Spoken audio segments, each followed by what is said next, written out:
Catch over your shoulder. I used to love that route. In '66, after my name was finally placed among the Pro Football Hall of Fame class of 2026, I was asked a question I had avoided for years. Which 6 football players did I admire more than anyone else? My first instinct was to refuse.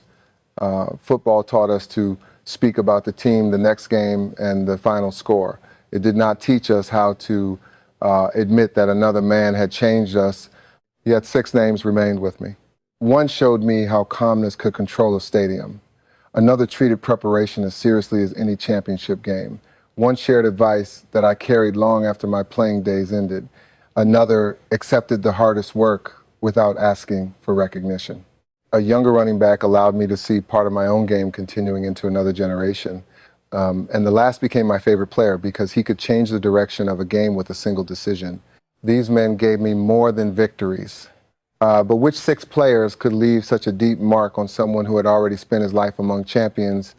Breece is younger than the other men on this list. That is probably why his name may surprise people.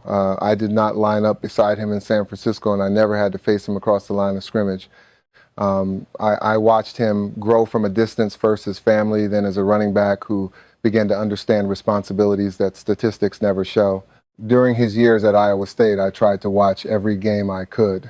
Afterward, I would send him a message. Sometimes it was congratulations. Sometimes it was a small correction. There was no need to give a young player a speech every week.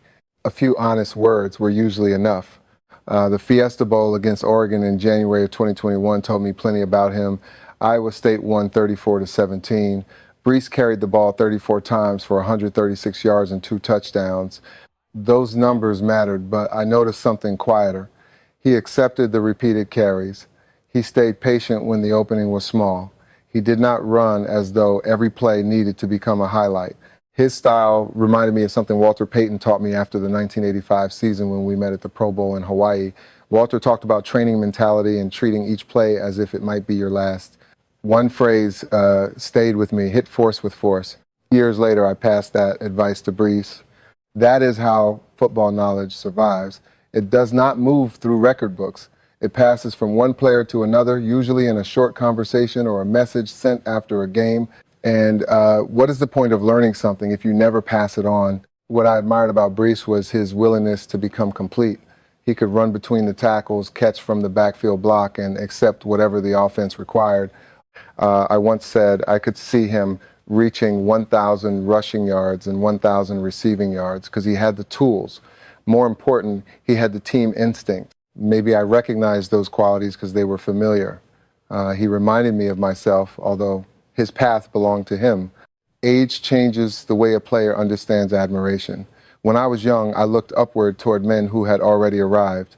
With Breece, I found myself looking forward.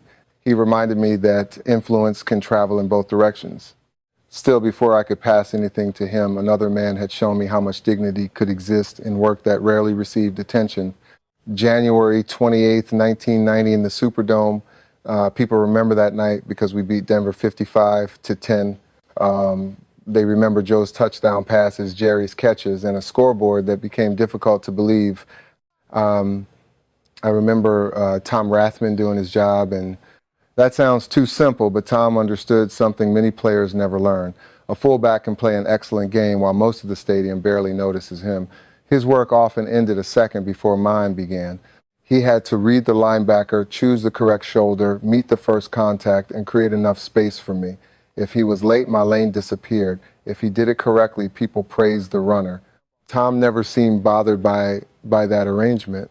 We both came from Nebraska, so people called us the cornfield backfield. When he arrived in San Francisco in 1986, I already knew what hard football looked like. Still playing behind him gave me a different understanding of it. Tom did not block as though he were throwing himself blindly into traffic. He understood angles. He watched the defender's hips. He knew when to strike and when to seal the edge. He also had reliable hands, which meant the defense could never dismiss him as another body in the backfield. That became clear against Denver. On one second quarter drive, Tom caught 3 passes, helped us convert a short 4th down, and finished the possession with a 1-yard touchdown. He later scored again. By the end, he had contributed as a runner, receiver, and blocker. Asked him to do one job, and he quietly prepared to do 3. What did I admire most about him? His generosity. I have said that Tom had a huge heart and that I respected him like a brother. Those were not ceremonial words. Football creates friendships when a team is winning. Brotherhood is different. It is built when another man accepts contact so you can keep moving. Tom helped correct a weakness in me. Running backs can begin to believe the play belongs to them because their name appears beside the yards. He reminded me to look backward after a good run. Someone had usually cleared the first danger before I arrived. People still ask about the runs and championships. I understand why. But when I remember Tom, I think about the work hidden inside those moments. How many celebrated plays begin with someone willing to remain unseen? Tom taught me the dignity of quiet labor. The next man on my list showed me how calm could take control of an entire stadium. There were 3 minutes and 20 seconds left in Super Bowl 23 when Cincinnati moved ahead 16-13. After the kickoff penalty, we started at our own 8-yard line, 92 yards away. I was 28 years old and had already won a championship, but none of that made the field look shorter. Joe walked into the huddle as if the situation had not changed him. People often tell that story by saying Joe felt no fear. I cannot tell you what another man felt inside. I can only tell you what he allowed the rest of us to see. His voice stayed level. His eyes kept moving. The clock belonged to the stadium. It did not belong in our huddle. He even noticed John Candy sitting in the stands. That small comment has been repeated many times, but standing there did something practical. It reminded us to breathe. We were still playing football. We did not need to perform the entire drive in one snap. Joe began with completions through the middle, where Cincinnati did not expect us to go. I caught the ball, then carried it twice. Later, he found me again for 13 yards and once more for 8. He was not chasing the sideline simply because the clock was running. He read what the defense gave him and trusted us to get lined up again. That was his gift. Joe could make urgency feel organized. With less than a minute remaining, we reached the Cincinnati 10. My route became crowded in the middle. Joe did not wait for it to clear or force the ball toward me because that had been the original thought. He moved to John Taylor, who was open in the end zone. Touchdown. 34 seconds remained. Quarterbacking is often described through arm strength. Joe taught me that the position begins with vision.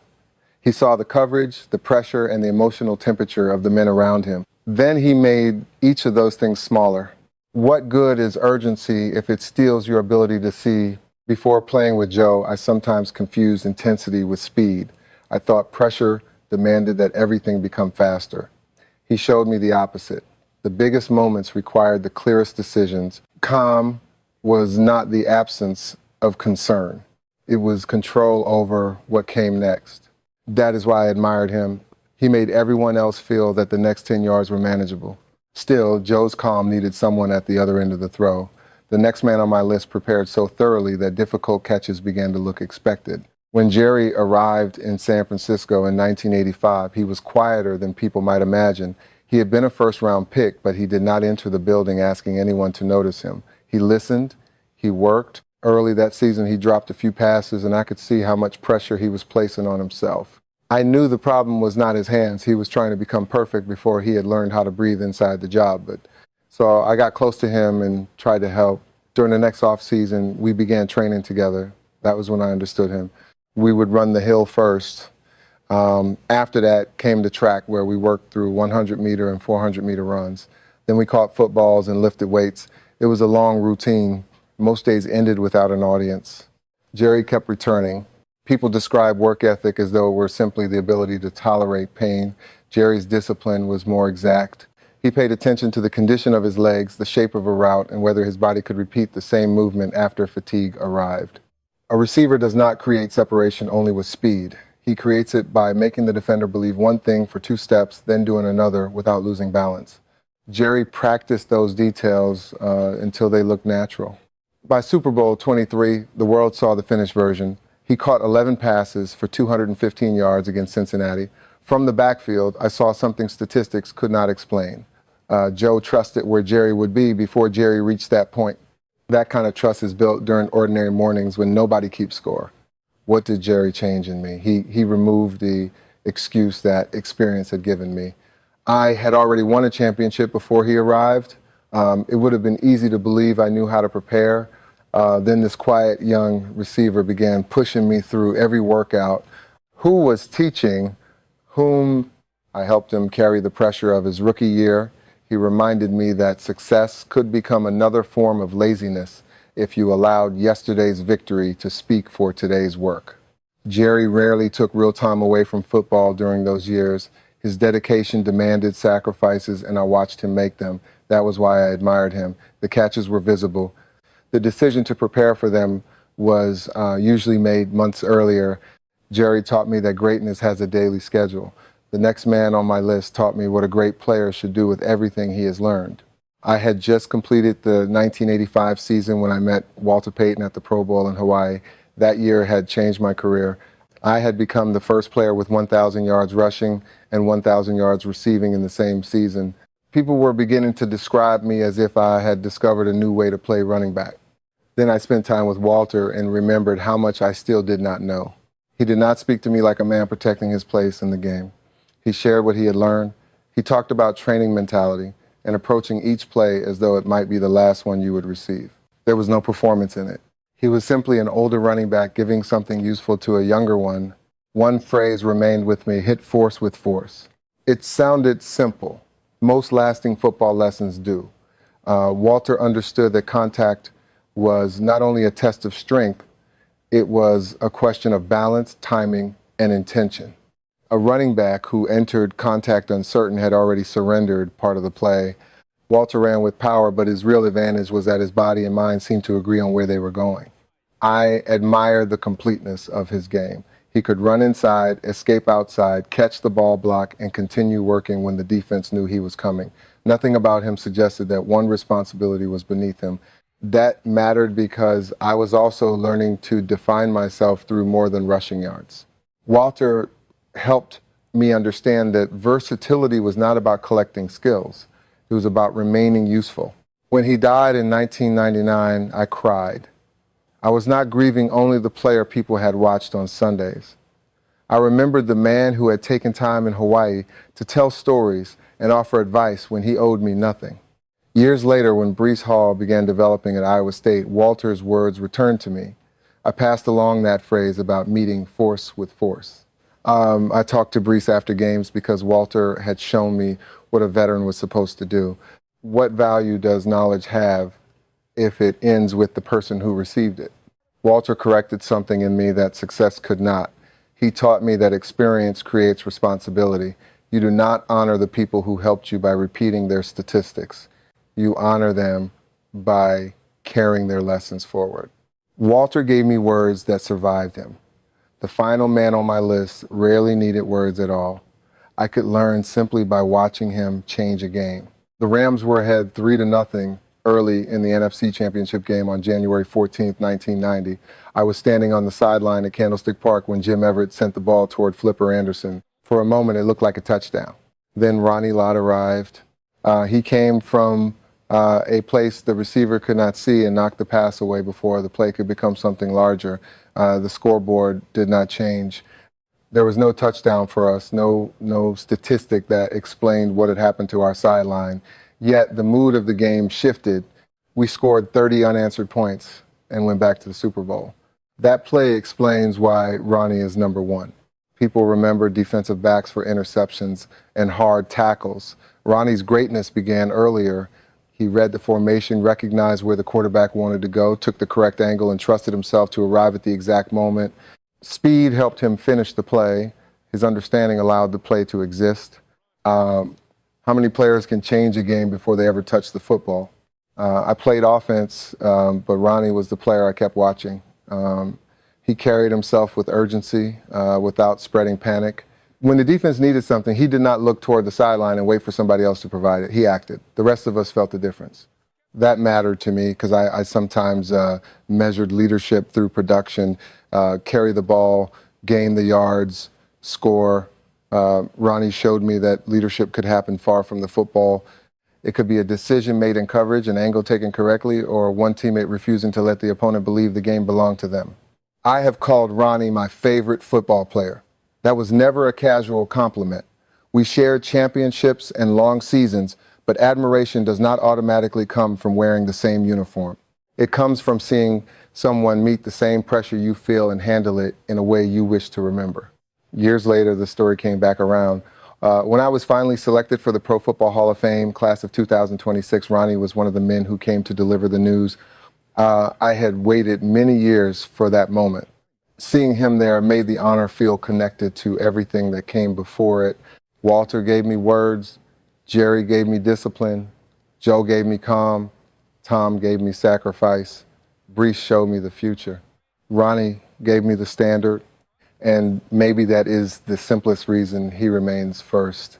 When I wanted to remember what a football player should be, I watched him. Now that I have answered the question, I understand why I resisted it. Naming these 6 men required me to look beyond the championships, the rushing yards, and the season when I became the first player to reach 1,000 yards, both rushing and receiving. Those accomplishments belong to the record book. The lessons came from people. Breece Hall showed me that influence can move forward. Watching a younger running back carry some of the same responsibilities reminded me that a player's work does not always end when his career does. Tom Rathman taught me to recognize the labor hidden inside a successful play. He made contact before I reached the opening and rarely asked anyone to notice. Joe Montana showed me that pressure did not have to become panic. When the field grew longer and the clock grew shorter, his thinking remained clear. Jerry Rice taught me that yesterday's success could become today's excuse. Preparation had to begin again every morning. Walter Payton gave me advice when he owed me nothing. Years later, I understood that the proper way to thank him was to pass those words to someone else. And Ronnie Lott gave me a standard. I watched him change games through preparation, timing, courage, and decisions that rarely required explanation. Each man corrected something in me: pride, impatience, carelessness, the temptation to believe that success belonged to one person. At 66, the gold jacket means more than it would have when I was younger. Back then, I might have seen it as proof of what I accomplished. Today, I see the hands, voices, blocks, roots, and decisions that helped carry me there. Football remembers winners through scores and trophies. Players remember one another differently. The records explain what I did. These 6 men explain who I had to become.